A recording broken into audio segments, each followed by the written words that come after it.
32वें श्लोक में एक ब्रह्मणे मुखे शब्द है मूल पाठ में। तो इन अनुवादकों ने अपनी अज्ञानता के कारण उसका अनर्थ कर दिया।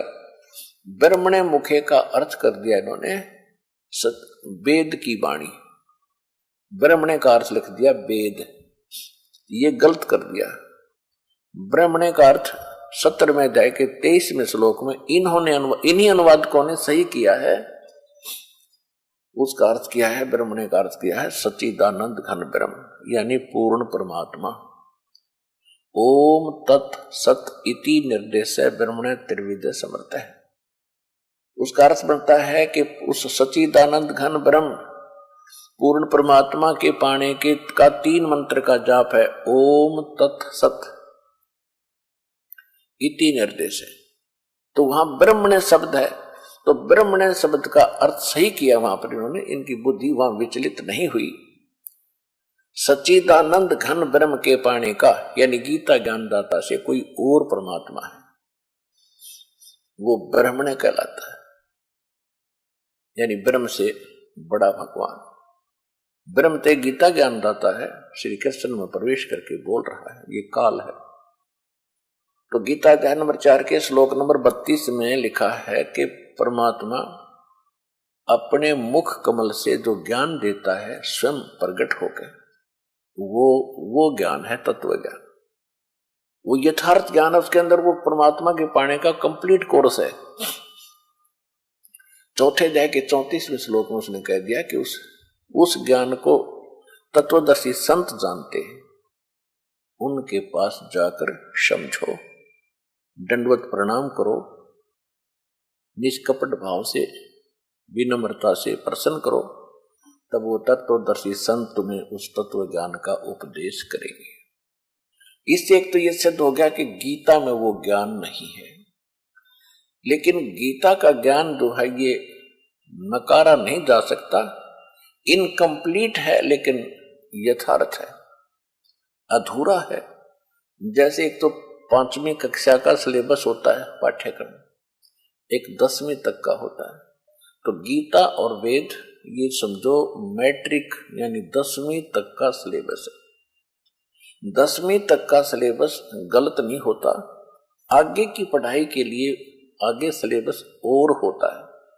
और परमेश्वर की वाणी में वो कंप्लीट है प्रथम से लेकर और लास्ट पढ़ाई तक। तो वो है तत्व ज्ञान। उस तत्व ज्ञान की प्राप्ति के उपरांत अपने को ना वेदों की आवश्यकता, ना गीता की, ना पुराणों की, ना कुरान, ना बाइबल की। क्योंकि वो ज्ञान ऐसा छुप गया हमसे कि उसको तो हमने गलत मान लिया, और जो गलत ज्ञान हमें प्राप्त था उसको हमने सत्य मान लिया। जबकि हमारे सदग्रंथ ये बता रहे हैं कि जो 600 वर्ष पहले परमात्मा कबीर जी बनारस में काशी में एक दुल्हाई की भूमिका करते हुए और ये ज्ञान भी यथार्थ बोला करते थे, उस ज्ञान के अंदर आज परमात्मा के ज्ञान में ये वेद और गीता वाला ज्ञान पुराणों का जो का तो लिखा है। और जिसकी ऑप्शन छोड़ रखी है कि उस तत्वदर्शी संत से पूछो, वो ज्ञान भी है उसमें। तो वो तत्व ज्ञान है, वो सूक्ष्म वेद है, वो 5वां वेद है। तो सूक्ष्म वेद परमात्मा ने स्वयं आकर बोला है।